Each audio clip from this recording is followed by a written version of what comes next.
텐트 위로 빗방울이 떨어졌다. 한 방울씩 떨어지는 간격이 3초 아니 5초 정도 걸린 것 같았다. 등산복 가슴 부분에 있는 주머니에서 담뱃갑을 꺼내 담배가 얼마나 남아있는지 살펴봤다. 언제 다 피웠는지 한 개비밖에 남아있지 않았다. 돛대군 젠장. 아무도 없는데 혼잣말을 한 내 자신이 어색했다 하나 남은 담배를 얼른 입에 물었다. 빈 담뱃갑을 바닥에 버린 뒤 앞에 있는 플라스틱 접시를 집어들었다. 접시 위엔 모기향이 놓여 있었다. 반 정도 타면서 접시 위로 떨어진 재가 힘없이 부서졌다. 내가 찾고자 하는 그 무엇에 대한 열정의 결과를 보는 것 같아서 씁쓸한 기분이 들었다. 모기향 특유의 냄새를 맡으며 마지막 담배에 불을 붙였다. 어제 저녁 8시에 도착했을 땐 담배가 6갑이나 있었다. 텐트 위에서 투두둑 하는 소리가 들려왔다. 나뭇가지에 맺혀있던 빗방울이 한꺼번에 떨어진 모양이었다. 옆에 놓아둔 노트북을 보기 위해 고개를 돌렸다. 노트북은 무선랜으로 인터넷에 연결되어 있었다. 오랜 시간 아무 작업을 하지 않아서 모니터엔 화면 보호기가 나오고 있었다. 화면 보호기의 내용은 오늘의 날씨였다. 서울을 비롯해 각 시도별로 구분해 놓은 한반도 지도 위로 날씨 상태를 나타내는 기호가 하나씩 떠 있었다. 전반적으로 구름 또는 우산인 가운데 내가 있는 강원도 지역엔 우산과 안개가 번갈아가며 표시되고 있었다. 오늘의 날씨와 함께 나와 있는 현재 시간은 새벽 3시 37분이다. 손가락으로 터치패드를 가볍게 눌렀다. 화면 보호기가 사라지고 바탕화면이 모니터에 나왔다. 모니터 건대에 내가 촬영한 미확인 비행물체 사진이 나와 있었다. 협회에서도 인정받은 사진이지만 주위 사람들은 하나같이 고개를 설레설레 저었다. 사진은 일회용 카메라로 찍은 것이었다. 상봉터미널을 배경으로 찍은 사진 속에는 제대마크를 달고 나온 군대 동기들이 제각각 포즈를 취하고 있었다. 10년도 훨씬 지나버린 지금은 이름도 기억나지 않지만 하늘을 가로질러 날아가는 발광체의 선명한 모양은 날이 갈수록 머릿속에 또렷이 새겨졌다. 발광체는 시가 모양을 하고 있었다. 사진으로 보면 시가 모양의 미확인 비행물체는 왼쪽에서 오른쪽으로 날아가는 중이었다. 진행 방향을 알 수 있었던 건 발광체의 꼬리 부분에 연료가 소모될 때 생기는 길고 가느다란 잔상이 남아있었기 때문이었다. 산을 현상하고 나서 처음 발광체를 발견했을 때는 나도 내 눈을 의심했다. 남들은 평생 살아봐야 한 번도 겪어보지 못할 일을 나는 두 번째게 경험한 셈이었다. 당연히 믿기지가 않았다. 사진에 찍혀있는 걸 인정하고 난 뒤에도 한편으론 부정하고 싶은 마음이 남아있었다. 첫째 경험까지 전부 다 기억에서 지우고 싶다는 생각이 들기도 했다. 처음으로 미확인 비행물체를 보게 된 건 제대까지 1년하고도 서너 달 정도 남아있었을 때였다. 오늘처럼 부슬부슬 비가 내리던 날이었다. 국방색 판초 위는 아무리 잘 입어도 비가 새게 마련이었다. 하필 비 내리는 날 새벽에 탄약고 근무가 걸릴 게 뭐야 젠장. 투덜대는 선임병 목소리를 들으며 나는 하늘을 올려다보았다. 먹구름에 가려 별이 보이지 않았다. 서울에서는 화창한 날에도 보이지 않았던 별이 강원도 첩첩산 중에서는 쏟아질 듯 많이 보였다. 자대일치 받고 몇 개월 동안의 시간을 견딜 수 있었던 건 해 떨어지면 어김없이 나타나는 별무리 덕분이었다. 유일한 즐거움을 즐길 수 없게 된 날에는 뭔가 안 좋은 일이 벌어지고 있다. 멍하니 하늘을 올려다보고 있는데 딱딱한 총부리가 내 등을 쿡쿡 찔렀다. 야 서울밴 내 얘기 듣고 있냐? 상병 계급장을 달고 있던 선임병의 이름이 지금은 기억나지 않지만 통통한 볼따구니의 귀여운 외모와 달리 항상 눈살을 찌푸리고 다녔던 건 기억에 남아있었다. 성은 아마 최 씨였을 것이다. 후임병이 자신의 얘기를 듣고 있지 않아서 자존심이 상했던 모양인지 최상병은 눈살을 찌푸린 표정으로 나를 쏘아보았다. 시발 고참이 얘기를 하면 귓구멍 열고 들을 줄 알아야지 어디서 딴 생각하느라 멍 때리고 있어 어? 최상병님 얘기 다 들었는데 말입니다. 말씀 대신 얘기라는 단어를 사용했다. 어찌어찌 하다가 늦장을 부리는 바람에 1년 늦게 입대한 탓에 대부분의 선임병이 나와 동갑 아니면 한 살 아래였다. 최상병은 나와 동갑이었다. 내가 무슨 얘기를 하고 있었는데. 그의 목소리가 의심으로 가득 차 있었다. 이런 날씨에 하필이면 왜 탄약고 근무냐? 비가 판초의 안으로 들어와 속옷이 젖어 찝찝해 죽겠다. 이제 겨우 10월 초밖에 안 됐는데 너무 추운 거 아니냐? 뭐 이런 얘기들을 하셨지 말입니다. 시선을 하늘에 둔 채 흘려듣고 있긴 했어도 기억력은 꽤 좋았다. 그때는 중대 선임병들 이름을 서열대로 외웠을 정도로 기합이 제대로 들어가 있었다. 그걸 해내지 못하면 그에 합당한 육체적 고통이 가해졌다. 제대와 함께 제일 먼저 기억에서 지워버린 게 군대에서 외웠던 사람들의 이름이었다. 그 늦은 시간에 괜히 트집을 잡았던 데에는 다 그럴 만한 이유가 있었다. 내가 대답을 얼버무리면 그걸 빌미삼아 얼차려를 주려고 했던 것이다. 똥마려운 표정으로 앓는 소리를 내는 모습이 딱 그러려던 눈치였다. 시발 벌써부터 이렇게 추우면 올겨울은 또 어떻게 보내게 될지 눈에 선하다. 선해. 무안했던지 한마디 더 말하고 나서 최상병이 바닥에 침을 뱉었다. 그 말대로 날이 추웠다. 게다가 강원도 날씨는 일교차가 굉장히 심한 편이다. 기상하고 밖으로 나가면 입김이 나올 정도로 기온이 떨어졌다가 정오를 기준으로 해가 떠 있는 동안엔 우통을 벗어야 할 정도로 무더운 날씨로 바뀌었다. 식당에서 밥 먹고 돌아와 저녁에 휴식을 취하려 하면 기온이 다시 떨어져 담배 연기처럼 입김이 새어나왔다. 나보다 몇 달이나 먼저 입대해서 이런 환경에 익숙해져 있는 사람도 불평을 입에 달고 사는데 아직 적응도 되지 않은 나는 어땠겠는가. 짜증이 안 난다면 거짓말이었을 것이다. 군대라는 특수한 상황에 처해 있다 보니까 짜증이 나도 그냥 참았을 뿐이었다. 이제 겨우 일병 계급장을 단 나로서는 그러는 수밖에 달리 방법이 없었다. 참고 인내하는 방법 중 하나가 별을 보는 것이었다. 별을 보고 있으면 그날 받았던 스트레스가 가시는 것 같았다. 일과 중에는 선임병들이 여기저기서 불러대는 통에 휴식 시간에도 제대로 쉴 수가 없었다. 샤워도 눈치껏 해야 할 정도로 쉴 틈을 주지 않았다. 그러다 보면 진짜로 씻지 못한 채 점호를 받아야 하는 경우도 생겼다. 군대에선 개인 위생을 아주 중요한 사항으로 취급했다. 개인 위생에 철저하지 못하면 얼차려를 받아야 했다. 특히 소대 막내가 점호 시간에 땀 냄새를 풍기고 있었으면 단체 기합 감이었다. 자대 배치받고 두어 달 정도 지났을 때 실제로 그런 일이 벌어졌었다. 점호를 받기 전까지 작업을 하느라 샤워를 하지 못한 상태로 침상에 앉아 그날의 일직사관과 일직하사가 온 걸 기다리고 있었다. 작업을 시킨 선임병들은 내가 그런 상태라는 걸 아예 잊어버린 듯 했다. 소대에서 막내라는 의미는 갓난아기나 마찬가지였다. 그만큼 신경 쓰고 돌봐줘야 할 막내임에 불구하고 유독 나에겐 그런 식의 보살핌이 없었다. 대신 사역이 생기면 항상 불려나가야 하는 신세였다. 아마도 내 나이와 학력 그리고 출신 지역 등의 여러 가지 요인이 선임병들에게 각자 다른 영향을 끼쳤던 것 같았다. 내무반에 들어와 소대원들을 둘러보던 일직사관은 눈으로 냄새를 맡았는지 대번에 나를 지목했고 내무반장과 나를 제외한 모든 소대원들에게 얼차려를 주었다. 대가리를 박으라고 외친 뒤 10분 정도 얼차려가 진행되었다. 나는 샤워도 하지 못한 채 선임병들의 눈치를 살피며 잠자리에 누워야 했다. 반복되는 훈련과 작업을 비롯해 눈치까지 봐야 하는 고달픈 생활에 금방 잠이 들었다. 내무반을 왔다 갔다 하는 불침번의 발소리가 자장가처럼 고요하게 잦아들었다. 그날 내가 깨어난 건 정상적인 기상시간이 아니었다. 불침번을 서던 선임병이 새벽녘에 나를 흔들어 깨웠다. 잠에서 덜 깨 몽롱한 정신에도 관등성명을 외치려 했지만 그가 입을 막아버렸다. 입 닥치고 조용히 따라와. 얼음장처럼 차가운 목소리였다. 잠이 확 달아났다. 불침번이 나를 데리고 간 곳은 샤워실이었다. 그곳엔 병장을 제외한 상병 이하 계급의 선임병들이 모여 있었다. 한면 이미 타일 위에 대가리를 받고 있었다.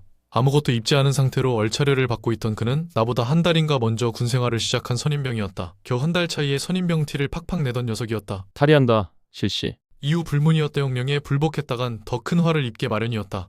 나는 최대한 빠른 속도로 옷을 벗었다. 대가리 박는다. 실시. 나는 정적으로 바로 위서열인 선임병 옆으로 다가가 얼차려 자세를 취했다. 중력의 영향을 받아 밑으로 축 처지는 아랫도리가 얼핏 보였다.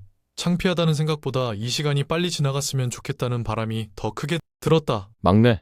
나를 부르는 소리에 관등성명을 외치려 하자 조용히 하라는 명령이 떨어지다 시끄럽게 해서 사람을 불러 모을 작정이냐며 짜증을 냈다. 눈치껏 목소리를 낮춰 관등성명을 댔다. 그 나이 먹고 대학 다니다가 왔으면 제대로 좀 해야 할 거 아냐? 이건 씨발 완전 고문관이잖아. 그가 내 옆구리를 발로 미었다. 중심을 잃은 내가 옆에 있던 선임병 쪽으로 쓰러졌다. 마치 도미노가 쓰러지는 것처럼 우리는 차례대로 바닥에 몸을 뉘었다. 원상 복귀한다. 실시. 말하기도 전에 우리는 벌써 자세를 취했다. 또 다른 선임병이 우리 주위를 어슬렁거렸다. 포대에서 덩치가 제일 큰 사람이었다. 나는 말이다. 공고 나와서 이것저것 안 해본 일이 없어. 물론 학교 다닐 때도 알바를 무지 많이 뛰었지. 중비리 때부터. 덩치 큰 그가 활동복 바지 주머니에서 담뱃갑을 꺼냈다. 샤워실에선 담배를 피울 수 없게 되어 있지만 규칙은 계급이 높아질수록 깨지게 마련이었다. 상병은 취침 이후에 눈치껏 피워도 누가 뭐라고 하지 않았다. 응장은 밤낮 가릴 필요가 없었다. 모두 지켜야 하는 규칙을 자신은 깨트려도 무방하다는 식의 모습은 특권이자 부러움의 대상이기도 했다. 담배에 불을 붙인 상병이 내 앞에서 걸음을 멈췄다. 앞을 볼 수 없지만 인기척이 그런 것 같았다. 내가 덩치는 좀 커도 너보다 한 살 어린 건 알고 있겠지? 동생한테 이런 대우나 받으려고 군대에 왔나 싶을 거야. 그런데 어쩌겠어. 사회에선 얼마나 잘 나갔는지 모르겠지만 여긴 군대라고. 그 점을 잊지 마. 담배 냄새가 희미하게 맡아졌다. 입에 침이 고였다. 정말 담배 한 개비 피우고 싶어 미칠 것 같았다. 어이 서울밴, 나 잠깐 담배 한 대 피우고 올 테니까 잘 지켜보고 있어. 근무를 설 때도 규칙은 깨지게 마련이었다. 초소 건물의 나무 문을 열고 안으로 들어간 최상병도 그때 그 자리에 있었다. 서열로 치면 중간 계급이었던 그도 선임병들과 어울려 나를 괴롭혔다. 그가 나에 대해서 마음에 들어하지 않는 것은 서울 출신이라는 점이었다. 기억이 맞다면 최상병은 서해 어딘가에 있는 섬에서 나고 자랐을 것이었다. 넌 이제부터 서울밴이야. 알았어? 샤워실에서 최상병이 나에게 던진 첫 번째 말이었다. 서울 출신 치고 뺀질이 아닌 것들이 없거든. 그래서 넌 서울밴이야.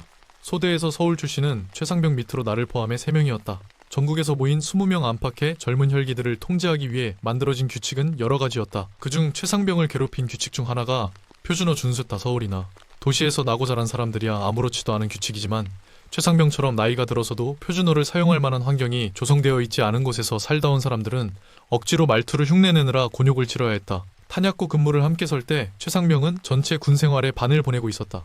사투리는 거의 쓰지 않았지만 억양은 어쩔 수 없었다. 서울 출신인 나는 일부러라도 흉내낼 수 없는 억양이었다. 담배를 피우러 들어가서 2, 3분 정도 지났을 때였다. 초소 건물 안에서 야전용 전화기가 울렸다. 네, 알겠습니다. 충성. 통화를 끝낸 최상병이 담배를 끄고 밖으로 나왔다. 무슨 일 때문에 걸려온 전화인지 낯빛이 어두웠다. 부슬부슬 비 내리는 새벽에 어두운 낯빛을 하고 있으니까 나까지 덩달아 긴장되었다. 어디에서 무슨 용건으로 걸려온 전화인지 알고 싶었지만 후임병인 내가 먼저 물어볼 수는 없었다. 자리로 돌아와 소총 멜빵을 움켜잡는 그가 속 시원히 입을 열기만 기다려야 했다. 풀벌레 소리도 들리지 않는 주변 탓인지 갑자기 소름이 돋았다. 일찍 가사 새끼. 괜히 옛날 얘기 꺼내서 사람 심란하게 만들고 있어, 젠장. 옛날 얘기가 뭐냐고 물어볼까 하다가 입을 다mus다. 들어봐야 내 인생에 별 도움도 안 되는 얘기일 거라는 생각이 들어서였다.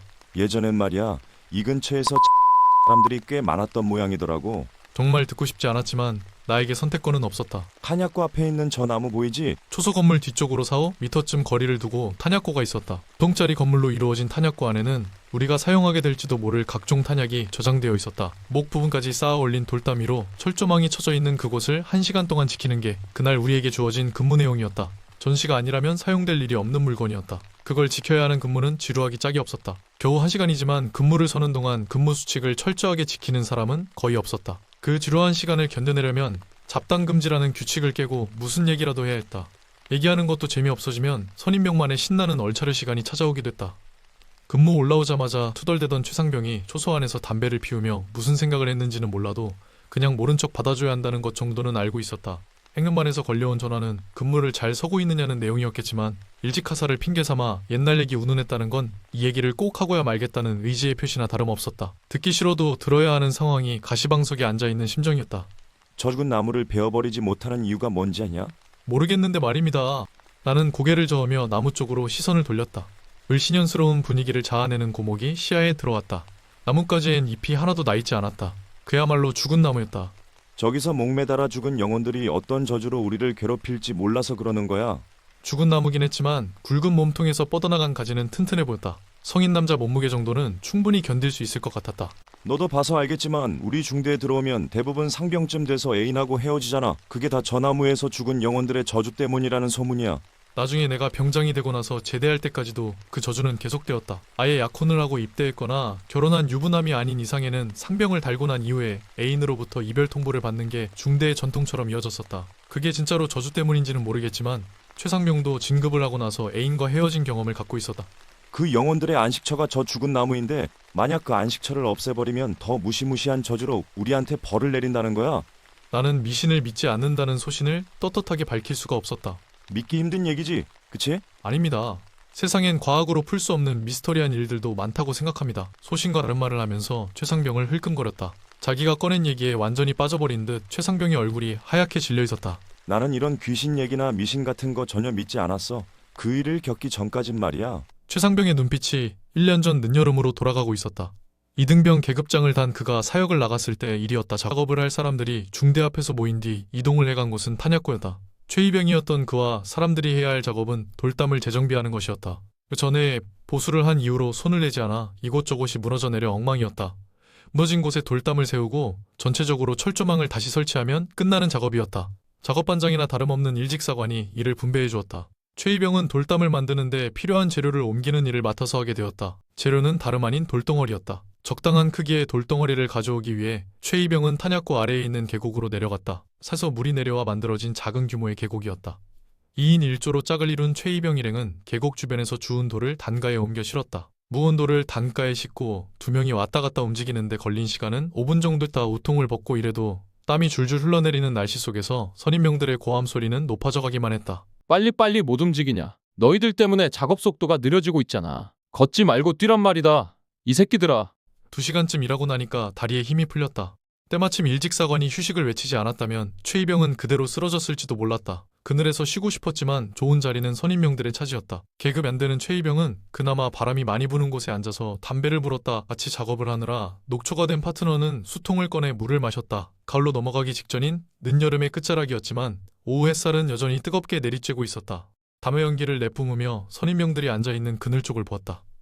돌덩어리로 담을 쌓는 작업을 한 그들은 땀을 한 방울도 흘리지 않은 것 같았다. 채로 갖춰 입은 옷차림에다가 엑스반도까지 하고 있는 일직사관도 그들과 어울려 담배를 피웠다. 일직사관의 모자에 붙어있던 계급장은 중사였다. 너는 그 중사를 본 적이 없을 거야.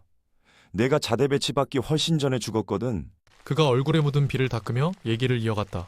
그렇게 휴식을 취하던 중 무슨 생각이었는지 중사가 나무를 베어버리자는 제안을 한 거야. 처음엔 어느 누구도 나서려 하지 않았지. 저주에 대한 소문은 그때도 있었거든. 얘기를 들으며 탄약고 쪽으로 고개를 돌려보았다. 어둠에 묻혀있는 그곳 어딘가에서 그림자가 스쳐 지나가는 것 같았다. 아무도 나서지 않자 중사는 그들의 자존심을 건드렸어. 남자로서의 자존심, 그리고 군인으로서의 자존심.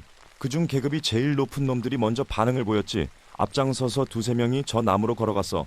나머지 서너 명은 일직사관의 명령을 받아 작업할 도구를 가지러 창고로 내려갔지. 사형아간 무리 중에 막내였던 우리는 계속 돌을 날랐어. 잠깐 동안 쉰 보람도 없이 피로가 금방 또 쌓였지. 가쁜 숨을 내쉬며 계곡에서 탄약고로 올라가고 있었어. 바로 그때 창고에 내려갔던 놈들 중 하나가 급하게 뛰어 올라가더라고. 뭔 일인가 싶어서 우리도 뛰다시피 탄약고로 올라갔지. 녀석은 뭔가에 놀란 듯 얼굴이 사색이 되어 있었어. 창고에서 일어난 사고를 일직사관에게 보고하는 녀석의 모습이 눈앞에 훤히 보이는 듯했다. 당시엔 어떻게 된 일인지 들어볼 여유가 없었어. 보고받은 즉시 일직사관이 창고로 내려갔거든. 나중에 들은 바로는 창고에서 이것저것 작업할 도구를 챙기던 와중에 선반에 놓아둔 대검이 한 놈의 허벅지로 떨어져 관통해버린 모양이더라고. 피는 쏟아지지 비명은 질러대지. 같이 있던 녀석들 중 하나는 거기서 정신줄을 놔버렸고 하나는 일직사관한테 달려갔던 거야. 그래서 그 후엔 어떻게 됐습니까? 내가 관심을 보이자 최상병의 입가에 미소가 번졌다. 허벅지에 대검이 꽂혔던 녀석은 파상풍에 걸려서 병원에 실려갔다가 결국 의가사했고, 현장에 있었던 다른 녀석들 중 하나는 정신과 치료차 요양을 갔다가 역시 의가사했지. 나머지 사람들은 어떻게 됐는지 말입니다. 후임병이 선임병에게 말할 때는 어미를 다, 나, 까로만 끝내야 했다. 그러다 보니 가끔 어색한 문장이 만들어지기도 했다. 다 제대했지 뭐. 중사만 빼고 말이야. 그가 손으로 자신의 목을 조르는 신용을 해보였다. 그 일이 있고 나서 한두 달쯤 지났을 때였어. 작년 이맘때였는데 그가 저 나무에 목을 매달아 죽은 채로 발견된 거야. 재미있는 건 밤낮으로 근무를 서기 때문에 감시의 시선을 피할 수 없었음에도 불구하고 어느 누구 하나 그가 뭘 하는지 목격하지 못했다는 거지. 부슬부슬 내리던 비가 그쳤다. 고개를 들어 하늘을 올려다보았다. 먹구름이 사라진 자리엔 별이 반짝반짝 빛나고 있었다. 푹 눌렀었던 하이바를 위로 살짝 축혀 올렸다. 하이바에 맺혀있던 빗방울이 아래로 떨어졌다. 근데 말입니다, 최상병님. 문득 떠오른 궁금증에 입을 열었다. 돌담 작업하시던 내내 같이 있었다던 그분은 누군지 말입니다. 조금 장난기 섞인 표정으로 그를 봤다. 의문을 제기한 나의 시선을 처음엔 당황한 기색으로 피하던 그가 마음을 진정시키고 난 뒤에는 인상을 구기며 바닥에 침을 뱉었다. 왜? 고참 얘기가 씨발 믿기지 않냐? 괜히 건드렸구나 싶었다. 얘기를 하는 내내 같이 돌을 옮기고 단가를 들었다는 파트너에 대해선 자세히 말해주지 않았다 한 뜻. 두루뭉술하게 배경 설명을 해준 걸로 유추해보면 최상병과 비슷한 시기에 입대한 사람인 것 같았다. 중대에서 했던 작업이니까 당연히 나도 아는 사람이어야 했다. 하여튼 서울 밴들은 이래서 안 돼. 무슨 얘기를 해주면 믿질 않아. 시발 것들이 아주 의심으로 가득 찼어. 그냥. 박에 누런 가래침을 뱉은 뒤 그가 대가리를 박으라고 나에게 명령을 내었다. 얘기 속 의문의 사람이 누군지 나는 그 후로도 알 수가 없었다. 다음 근무자가 와서 교대를 할 때까지 비에 젖어 질퍽질퍽해진 흙바닥에 대가리를 박고 있었다. 별것도 아닌 일로 얼차려를 시킨 그가 근무 교대자와 시시덕거리며 나를 가리켰다. 무슨 일 때문에 얼차려를 시켰느냐는 교대자의 질문에 최상병은 자식이 선임병을 우습게 여겨서 그랬노라고 대답했다. 기가 찰노릇이었지만 참을 수밖에 없었다. 일어나라는 명령을 듣고 나서야 몸을 움직일 수 있었다. 머리카락이 흙탕물로 범벅이 된 상태에서 하이바를 썼다. 내려가서도 혼쭐 좀 내주고 자라는 교대자의 말을 들으며 걸음을 옮겼다. 진짜로 그러면 어쩌나 걱정되었다. 앞서 걷고 있는 최상병의 눈치를 살피며 한숨을 내셨다. 야, 서울 밴. 나를 부르며 최상병이 걸음을 멈췄다. 너 별 보는 거 무지 좋아한다고 그랬지? 네, 그렇습니다. 걱정이 현실로 실현되는 게 아닐까 싶어 목소리가 떨다. 최상병은 내 취미조차 깔보고 무시하기 일쑤였다. 그럼 저거 말이야. 원래 저러는 게 정상이냐? 그가 손가락으로 가리킨 곳을 올려다보았다. 먹구름 사이에서 유독 반짝거리는 별 하나가 천천히 움직이고 있었다. 별이 움직인다? 있을 수 없는 일에 나는 무척 당황스러웠다. 그때껏 보지 못한 광경이었다. 정확히 말하자면 상식적으로 일어날 수 없는 일이었다. 가끔 미확인 비행물체가 카메라에 찍혔다며 언론을 통해 공개되었던 장면과 비슷해 보였다. 언뜻 보면 별것 아닌 듯 싶다가도 의미를 두기 시작하면 한도 끝도 없이 빠져들게 만드는 장면과 똑같은 상황이었다. 하얗게 발광하는 둥근 별, 아니 물체. 더 정확히 말하자면 미확인 비행물체가 움직임을 멈췄다. 헉 하고 나도 숨을 멈췄다. 이제 움직이질 않네. 도대체 뭐지? 시선을 미확인 비행물체에 고정시킨 채로 최상병이 소총의 어깨끈을 움켜잡다. 최상병님, 혹시 외계인이 있다고 생각하십니까? 뭔가에 홀린 듯한 눈빛으로 하늘을 올려다보며 그에게 물었다. 그때 그 순간 나는 한 번도 본 적 없는 귀신의 존재에 대해선 까맣게 잊고 있었다. 죽은 나무에 목을 매달았다는 중사나 영혼의 안식처 운운하는 저주 따윈 그 순간 떠오르지도 않았다. 군대 간 애인이 상병 정도 되면 어지간한 여자치고 고무신을 거꾸로 신는 건 자주 있는 일이다. 최상병의 얘기에 나오는 저주가 진짜 설득력이 있으려면 모든 중대 사람들이 자대 배치 후 1년이 지나서 여자와 헤어져야 했다. 하지만 내가 제대할 때까지 본 바로는 약혼을 했거나 결혼을 한 사람들 중에는 이 저주가 먹혀든 경우가 한 번도 없었다. 한마디로 그가 짓거린 얘기는 픽션이요 거짓말인 것이었다. 외계인? 시발, 그런 게 어딨어? 저건 분명 과학적으로 설명이 가능한 현상일 거야. 최상병의 말이 끝나기가 무섭게 비행물체가 6개로 분리되기 시작했다. 그럼 과학적으로 설명해 보시지 말입니다. 내 모든 감각은 이미 하늘에서 펼쳐지고 있는 기이한 현상에 집중하고 있었다. 공허하게 울려 퍼진 나의 목소리에 최상병도 할 말을 잃은 듯 입을 다물었다. 6개로 분리된 비행물체는 각기 다른 방향으로 날아갔다. 위로 이동한 쪽이 제일 먼저 시야에서 사라졌다. 아마도 지구의 대기권을 벗어나 우주 저 멀리 날아간 모양이었다. 왼쪽으로 60도 방향에서 분리된 비행물체는 쏜살같이 날아가는 듯 하다가 멈춰서더니 그곳을 중심으로 주위를 빙빙 돌면서 사라졌다. 오른쪽으로 60도 방향에서 분리된 것도 비슷한 양상으로 사라졌다. 양옆으로 120도 방향에서 분리된 비행물체들은 조금 움직이는 듯 하다가 눈 깜짝할 새에 없어졌다. 위로 이동한 것과 마찬가지로 대기권을 벗어난 것 같았다. 고향별로 가는 걸까 아니면 또 다른 별을 탐사하기 위해 찾아 나선 걸까? 궁금증을 억누르며 남아있는 마지막 비행물체 쪽으로 시선을 옮기다. 아래로 이동한 비행물체는 움직임이 없었다. 한참 동안 그 상태로 멈춰 있었다. 어쩌면 내가 본 모든 상황이 환영에 불과할지도 모른다는 생각이 들 정도로 아무런 변화가 없었다. 하하, 뭐야, 그냥 별이었을 뿐이잖아. 최상병이 나의 어깨를 움켜잡았다. 작은 행동이지만 많은 의미가 담겨 있었다. 더 이상 지체하다간 큰일 나겠다. 빨리 내려가자. 이미 근무교대까지 했는데 이전 근무자가 행정반으로 복귀하지 않으면 일찍 사과는 상급 부대에 탈영을 한 병사들이 있다고 보고를 올려야 했다. 그렇게 된다면 정말 큰일이었다. 더 이상 관찰을 하기엔 위험 부담이 클 것 같다는 판단에 나도 걸음을 옮기려던 순간이었다. 남아 있던 비행물체가 아래로 움직였다. 자세히 보지 않으면 움직임을 느낄 수 없을 정도로 느린 속도였지만 움직이긴 움직이고 있었다. 앞서 걸음을 옮긴 최상병의 팔을 붙잡았다. 화들짝 놀라며 그가 낮게 비명을 질렀다. 별이 아닙니다. 더 보세요. 움직이고 있잖아. 어지간히도 정신이 없었던 모양이었다. 어미를 다, 나, 까로만 끝내야 하는 군대식 언어 습관은 물론이고 말까지 놓아버렸다. 보세요. 있잖아, 이 새끼가 미쳤나? 내 손을 뿌리치며 최상병이 버럭 소리를 질렀다. 그게 신호라도 되는 양 조금씩 움직이던 비행물체가 빠른 속도로 내려오기 시작했다. 군대가 무슨 애들 장난인지 아나? 정신 똑바로 차려, 이 새끼야. 그도 분명히 무슨 낌새를 눈치챈 것 같았지만 그걸 굳이 겉으로 드러내 보이지는 않았다. 추락하듯 내려오던 비행물체가 다시 떠오르면서 크기가 점점 커지고 있는 걸 그는 애써 무시하고 있었다. 고개만 조금 움직이면 볼 수 있는 광경이었다. 하늘에 콕 찍어놓은 점 같았던 비행물체가 어느새 새끼손가락 한 마디 정도로 커졌다 볼 수 있는 걸 외면하긴 쉬워도 들리는 걸 외면하긴 어려웠다. 비행물체의 크기가 커지면서 기이한 소리도 함께 커졌다. 아무리 귀를 틀어막아도 소리는 들려왔다. 젠장, 아무 소리도 들리지 않아. 들지 않는다고. 손바닥으로 귀를 틀어막은 최상병이 계곡으로 뛰어가면서 소리를 질렀다. 엄지손가락 한 마디 정도로 커진 비행물체가 머리 위를 지나가고 있었다. 공연과학 영화에서 봤던 오색 찬란한 빛은 없었다. 그냥 하얀 빛에 둘러싸인 둥근 물체가 기이한 소리를 내며 지나갔다. 야, 이 새끼야, 빨리 오지 않고 뭐 하는 거야? 멀뚱히 서 있지 말고 빨리 오란 말이야.